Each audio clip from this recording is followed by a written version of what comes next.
It's Mr. Porter. I am going to do a little bit different. What we're going to do is this video today is, rather than getting us caught up on previous ones, which I will post. I just had a crazy busy time here at school lately. I will post those, but I want to make sure everybody is caught up on what we're talking about today in class. So that's why for the online class, it'll seem like a bit of a time jump. If you are from the in-person class, you'll see that this should follow sequentially with what we've talked about previously. So let's go ahead and get started. Like I said before, I don't want these videos to turn out super long. I just want to hit on the main points of what we're going to be discussing in class, just so that everyone can be on the same page. So if you watch this video and you feel like it's not enough information or I haven't told you enough, please send me an email. Be like, hey, Mr. Porter, I didn't quite get enough out of that. And please let me know, because I do want to know what is going to be best for you all to see. And at the same time, I don't want to post an hour and a half long video that probably one person would watch and everyone else would just say, no, I'm not going to watch that. And, that wastes everybody's time and then you're not learning anything. So I figured these shorter videos for now are good for the online format. However, please let me know if it's not working for you. Okay, so where we are in class currently is we're talking about the start of the decline of the Roman Empire. Now, I know that seems like two opposite things, because a start is a beginning and a decline is the end. But we've talked about recently how the Roman Empire was fairly strong until this point. The economy was good. They've had some really poor leaders, but they've also had some good ones, and everything is kind of going swimmingly. Now, prior to what we're going to talk about, or rather what we're going to focus on today, I do want to mention one emperor in particular. His name was Emperor Trajan. Well, we say Trajan in English. And Emperor Trajan was, he was the emperor at the time that the Roman Empire was its biggest.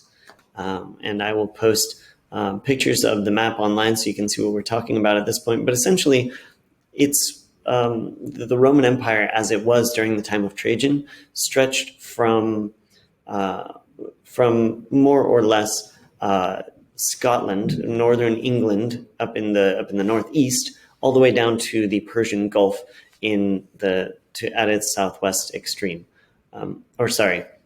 England is in the northwest. There we go, and the Persian Gulf is in the southeast. So, just for reference, that's roughly the same size as the United States in terms of diagonal direction. It would be like Seattle to Miami, kind of.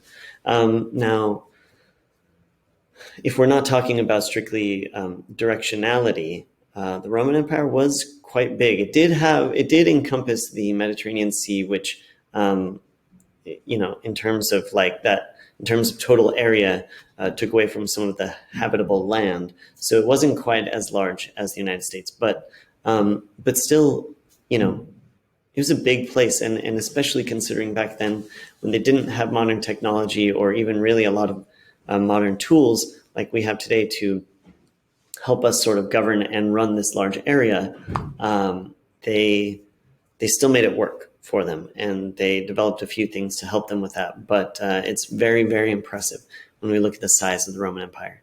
Now, that being said, we're going to move on to today what is the beginning of the decline, when things started going downhill for the Roman Empire.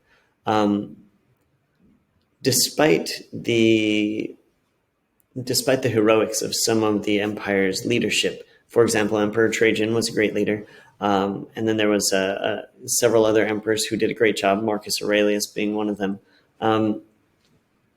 Despite the individual efforts of some of these emperors, there were a few things working against the empire, and that they would eventually bring it down.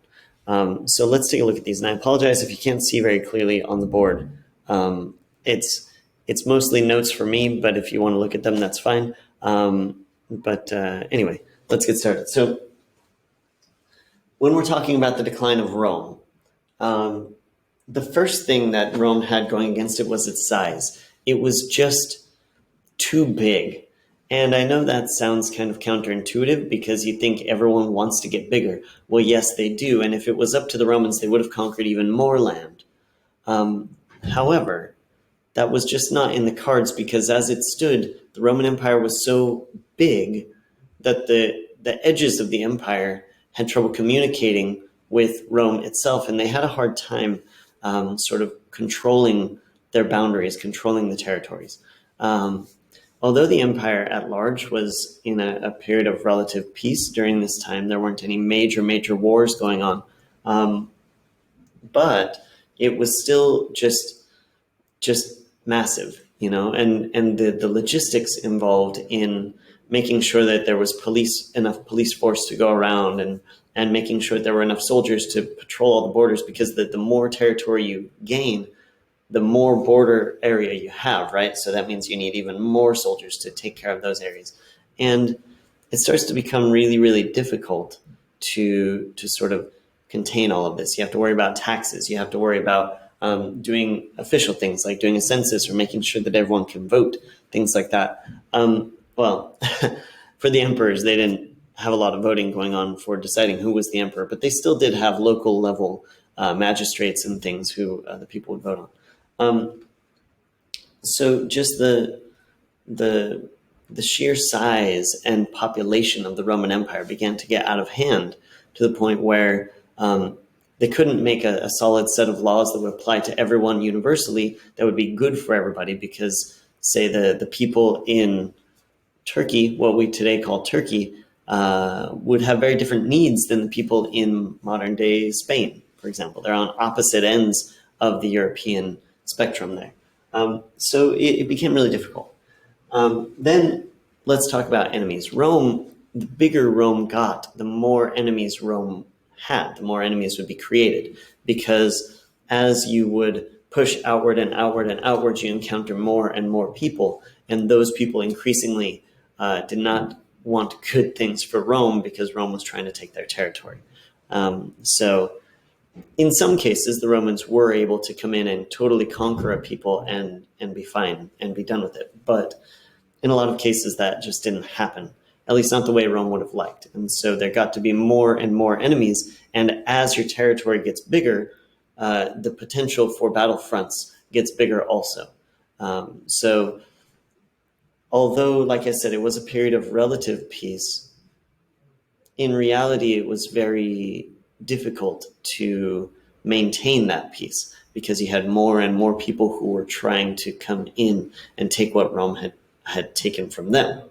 Or just new enemies who would come in entirely unknown to the Romans and would just try and take over a whole section of the empire.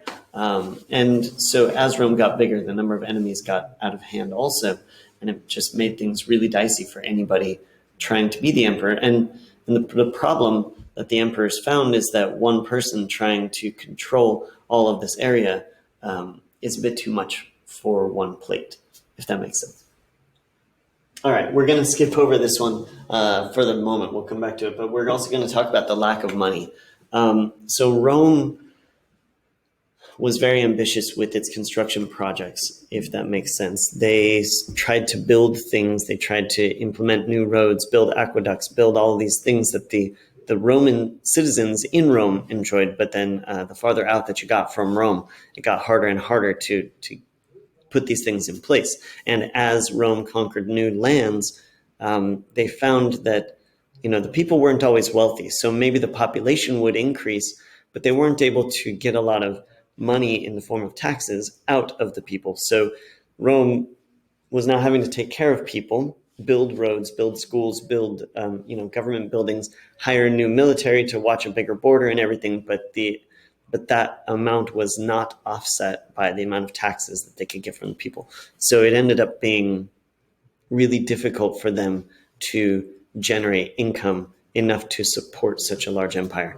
And on top of that, the Roman emperors were notorious for being ridiculously big spenders. We're talking, they would spend millions and millions of dollars of today's money, or equivalent, on just useless things. Sort of like somebody who is very wealthy, so they buy a Ferrari, and then they go and they crash it, and then they buy a Lamborghini, and they just don't care about money because they have so much.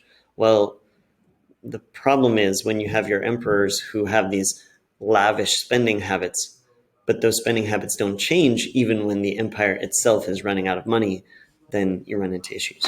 So I did want to come back to this one, talking about the insanity of emperors.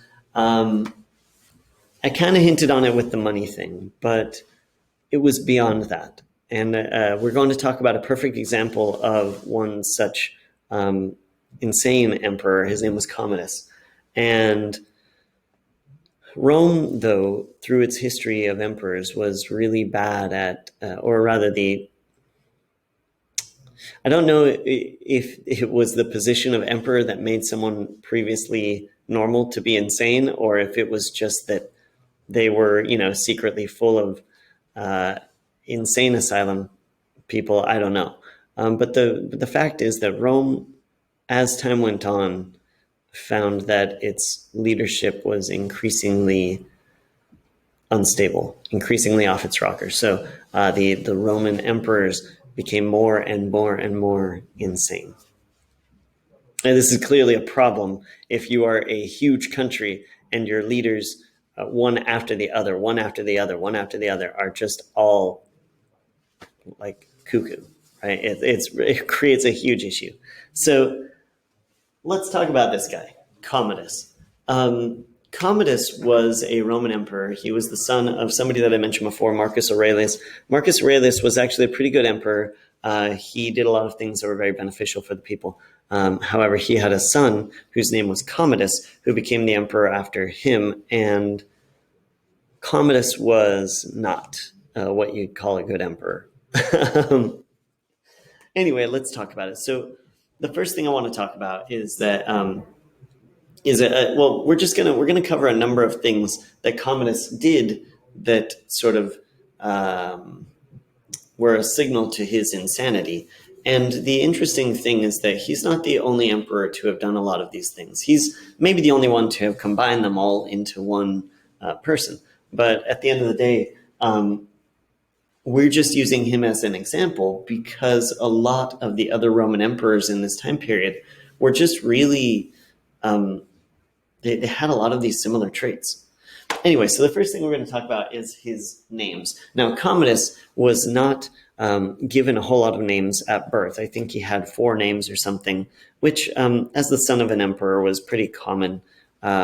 However, as he took power, he officially gave himself a lot of extra names. And they all mean something. We're not going to go into all of them, but basically, by the time he died, his official name, he actually had 12 names in his official name. So Commodus's official name, like I said, by the time he died, was Lucius Aelius Aurelius Commodus Augustus Herculeus Romanus Exusperatorius Amazonius Invictus Felix Pius.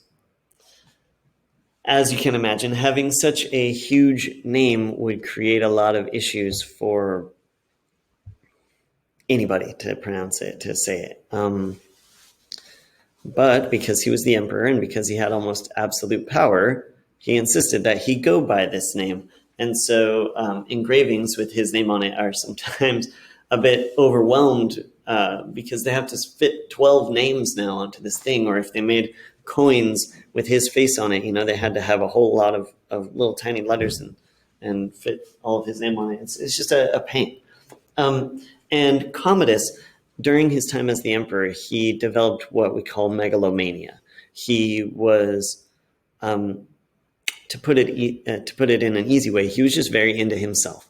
And so one thing that he did is that he renamed the city of Rome. For a while, Rome was not called Rome. It was called, it had several names, but one of those names was Commodianus. He named it after himself, essentially.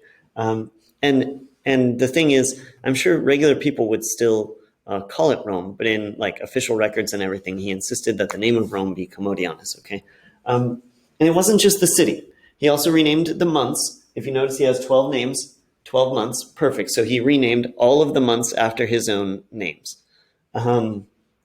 he renamed one of the days of the week after himself. He called it Dies Commodianus, which is basically the day that he made all of these proclamations to say, hey, I'm renaming all this stuff. I'm renaming the city. I'm renaming the months. He also renamed the citizens, a lot of the citizens. He said, okay, all of you, I don't care what your name was, but your name is now Commodianus. And so on that day, he said, I'm renaming months, renaming the city, I'm renaming you people. And by the way, I'm renaming the day that I'm making this announcement. So today, this day of the week is now not whatever day it was, it's now Commodus Day, basically. And that's what we mean when we say megalomania. He's essentially so full of himself that he starts renaming everything after himself. Also, Commodus believed that he, we don't really know whether he began his life with this belief, but we do know that at some point he believed that he was a reincarnation of Hercules. He believed that he himself was so great that he was Hercules reborn and had all the strength and the might and like the son of Jupiter and all this stuff that to go along with that. And he actually he decided to start fighting in the Colosseum as a gladiator. And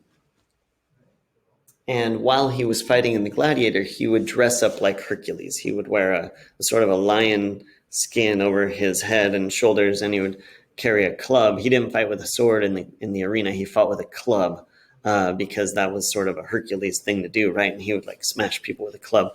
Now, and feeding into this mindset that he's the greatest thing since sliced bread, whenever he fought in the arena, whenever he fought in the Colosseum, his opponents would never win because he would either rig the game. He would either rig the fight so that they would lose, or they would just know that they're fighting the emperor and they would just surrender. And so he never suffered a loss during his entire time as a gladiator. And so that sort of fed into his ego about being like, I'm the greatest thing ever, right?